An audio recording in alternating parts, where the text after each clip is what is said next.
तो आज की इस वीडियो में मैं आपको बताने वाली हूँ कि अगर आप खांसी से बहुत ज़्यादा परेशान हैं, आपने बहुत सारी दवाइयाँ कर ली हैं, खांसी आपकी बिल्कुल नहीं जा रही है, रात को सोते हुए बहुत ज़्यादा खांसी आपको उठती है, अगर आपके घर में छोटे बच्चे हैं उनको बहुत ज़्यादा खांसी हो गई है। कई बार ऐसा होता है कि बहुत सारी जब हम दवाइयाँ लेना शुरू कर देते हैं उसके बहुत सारे साइड इफ़ेक्ट होने लगते हैं जो हमारी सेहत पर बहुत ही बुरा असर डालते हैं।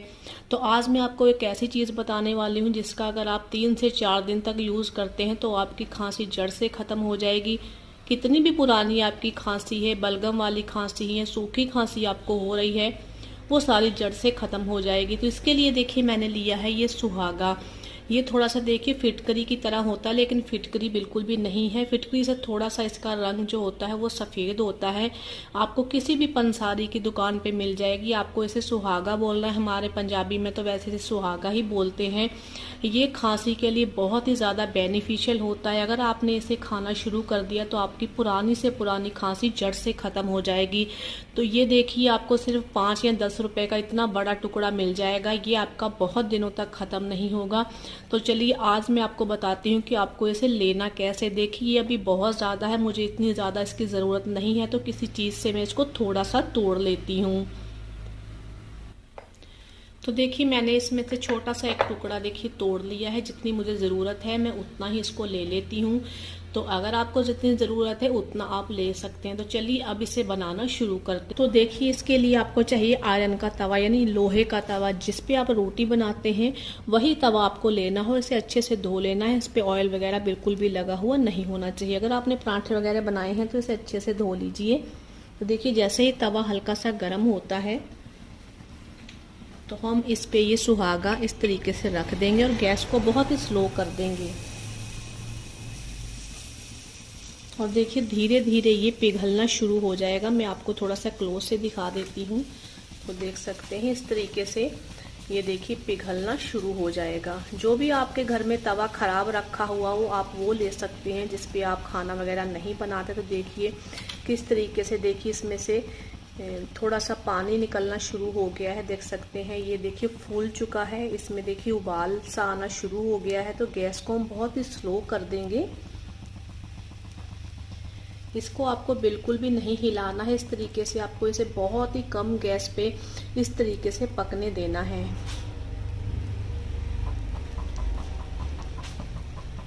ये देखिए इस तरीके से देखिए इसमें थोड़े से बुलबुले आना शुरू हो जाएंगे। देखिए पानी की तरह हो जाएगा। देख सकते हैं गैस को मैंने बहुत ही स्लो कर दिया है,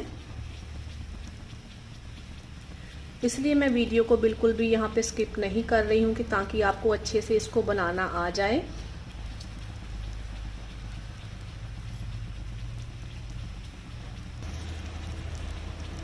तो देखिए कुछ इस तरीके से उबल के सारा पिघल जाएगा।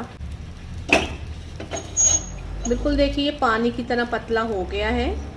इसकी जब अच्छे तरीके से राख बन जाएगी तो इसका उबलना सारा बंद हो जाएगा। तो आपको इसी तरीके से इसको तवे पे रख के अच्छे से पकाना है। तो देखिए अब मैं देखिए गैस को यहाँ पे ऑफ कर देती हूँ।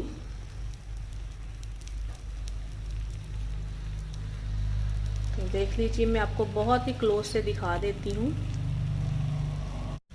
तो चलिए मैं इसे चेक कर लेती हूँ। देखिए इस तरीके का देखिए ये हो गया है। ये देखिए ये बिल्कुल राख की तरह हो गया है। तो इसको मैं थोड़ा सा ठंडा होने देती हूँ। अभी ये थोड़ा गर्म है। तो देखिए ये थोड़ा सा ठंडा हो गया। तो इस तरीके की हम छोटी सी कोई ओखली लेंगे। अगर आपके पास ओखली नहीं है तो आप कोई गिलास या कटोरी भी ले सकते हैं। तो देखिए इस तरीके से आपको इसको अच्छे से पीस लेना है। तवे के ऊपर ही आपको ये प्रोसेस करना है। तो देखिए इसलिए मैं वीडियो को स्किप नहीं कर रही, क्योंकि अगर हमें सही इलाज चाहिए, सही जानकारी चाहिए तो वीडियो को तो पूरा देखना ही होगा कि किस तरीके से देखिए मैंने इसको बनाकर तैयार किया है। देखिए आपको इस तरीके से इसको तवे पर रख के अच्छे से भून लेना है पिघलने तक। फिर देखिए ये बिल्कुल ऐश यानी राख के फॉर्म में आ जाएगा। तो इस तरीके से आपको इसका पाउडर बना लेना है। तो देखिए मैंने इसको अच्छे से पीस लिया है। तो ये देखिए इस तरीके से पाउडर फॉर्म में हो गया है। तो चलिए अब मैं इसे एक छोटे से कटोरी में निकाल लेती हूँ। तो अब मैं आपको दिखाती हूँ कि आपको इसे खाना कैसे है। लोहे का तवा होने की वजह से इसमें थोड़ा सा कलर आ गया है, तो उसकी कोई बात नहीं है। देखिए अब आपको लेना है 1 चम्मच शहद। तो देखिए अगर आपके घर में बड़े बुजुर्ग हैं तो देखिए उनको आपको देखिए आधा चम्मच से थोड़ा सा कम इतना देना है आपको शहद में मिलाकर रात को सोते हुए। और अगर आपके घर में छोटे बच्चे हैं 10 से 12 साल के हैं तो देखिए आप उसको ये 2 पिंच दे सकते हैं शहद में मिला के। इसे खाने के बाद देखिए आपको पानी वगैरह बिल्कुल भी नहीं लेना है। अगर आपके घर में 2 या 3 महीने का बच्चा है तो देखिए उसको भी अगर खांसी है तो 1 पिंच आप उसे शहद में मिला के दे सकते हैं। तो देखिए अब मैं आपको बता देती हूँ कि देखिए इतना मैंने लिया है। ये देखिए बड़े बुजुर्ग के हिसाब से देखिए मैं इस कटोरी में इसको डाल लेती हूँ। और मैं अब आपको दिखाती हूँ कि इसमें हमें शहद कितना मिलाना है। तो ये देखिए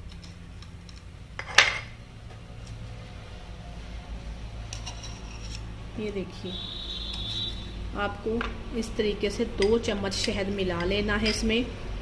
ये बड़े बुजुर्ग के हिसाब से मैंने बनाया है, जिसकी उम्र 50 या 60 वर्ष है या 40 वर्ष है उसके हिसाब से देखिए ये बनाया है। शहद में डालते थोड़ा सा देखिए फूल गया। इसको आपको रात को सोते हुए इस तरीके से लेना है। खाना वगैरह खाने के बाद आप इसे रात में ले सकते हैं। और आप देखेंगे कि पहले दिन में ही अगर आपकी बहुत ज़्यादा खांसी है, आपको बलगम वाली खांसी ही, आपको नींद नहीं आती है, आप बहुत ज़्यादा परेशान हैं, इसे लेते ही आप आराम से चैन की नींद सोएंगे और आपकी खांसी भी बहुत जल्दी कम हो जाएगी। इसे आप 4 से 5 दिन लगातार शाम को ज़रूर खाएं। आप देखेंगे कि इतना अच्छा रिजल्ट है इसका, आप खुद हैरान हो जाएंगे कि हमें पहले क्यों नहीं किसी ने बताया। जो शहद आप इसमें मिलाएं वो अच्छी क्वालिटी का होना चाहिए, प्योर शहद होना चाहिए। चीनी वाला शहद आपको बिल्कुल भी नहीं लेना है, नहीं तो आपको आराम बिल्कुल भी नहीं आएगा। प्योर शहद आपको कहीं से मिल जाए तो उसे ही आपको लेना है। कैसे बना के अगर आपके घर में बड़े बुजुर्ग हैं तो उन्हें आप ये दे सकते हैं। बहुत ही अच्छा फ़ायदा करता है। हमारी मम्मी दादी जब हमें बचपन में खांसी हो जाया करती थी तो हमें अक्सर यही सुहागा पीसकर शहद में मिलाकर दिया करती थी। अगर आपके घर में छोटे बच्चे हैं तो उनको भी दे सकते हैं। महंगी महंगी दवाइयाँ खाकर आप थक चुके हैं तो देखिए ये 5 रुपए का इतना सारा मिलता है। और ऐसे अगर आप पीस के आप रख लेना, आपका 1 से 2 महीने तक भी ख़त्म होने वाला नहीं है। कोई ना कोई सस्ती चीज़ ही हमें इन सारी परेशानियों से छुटकारा दिला देती है। तो आप ज़रूर से बनाएं। अगर आपके घर में किसी को भी बहुत ज़्यादा खांसी है, दवाइयों से भी नहीं ठीक हो रही है, तो आप इसे बनाकर अपने घर में बड़े बुजुर्गों को या आप खुद भी ले सकते हैं। तो उम्मीद करती हूँ आपको आज की वीडियो अच्छी लगी होगी। वीडियो अच्छी लगी तो प्लीज़ वीडियो को लाइक कीजिए, शेयर कीजिए और चैनल को सब्सक्राइब करना बिल्कुल भी मत भूलिएगा।